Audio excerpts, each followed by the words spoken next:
ఏఐకి ఇప్పుడు సాఫ్ట్వేర్ ఇంతకు ముందు సాఫ్ట్వేర్స్ని ఎలా యూస్ చేసేవాళ్ళు ఇప్పుడు ఏఐని కూడా అలానే యూస్ చేస్తారు. అసలు ఈ సాఫ్ట్వేర్ అంటే ఏంటి, ఈ ఏఐ అంటే ఏంటి?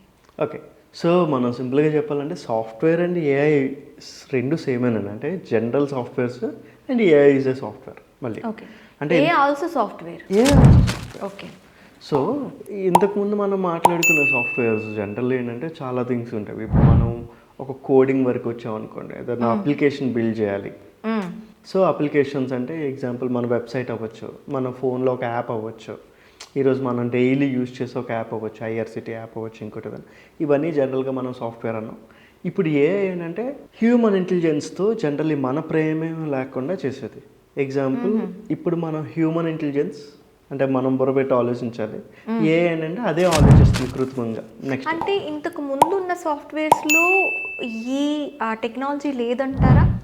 లేదండి, అంటే అదే అంటున్నాను. ఏ ఏంటంటే సాఫ్ట్వేర్లోనే కొత్తగా దానంతటా అది ఆలోచించే ఇది. ఇంతకుముందు అంతా హ్యూమన్ ఆలోచించి ఇలా ఉండాలి. ఎగ్జాంపుల్ నేను ఒక ఇల్లు కట్టుకోవాలి, నాకు ఇల్లు ఇలా ఉండాలి అనేది నేను సాఫ్ట్వేర్లో డిజైన్ చేసుకున్నాను. ఇప్పుడు ఏఐ ఏం చేస్తుందంటే నీకు ఇల్లు ఎన్ని రకాలుగా కట్టచ్చు అనేది అదే ఒక ఐడియా వస్తుంది సొంతగా ఆలోచించి.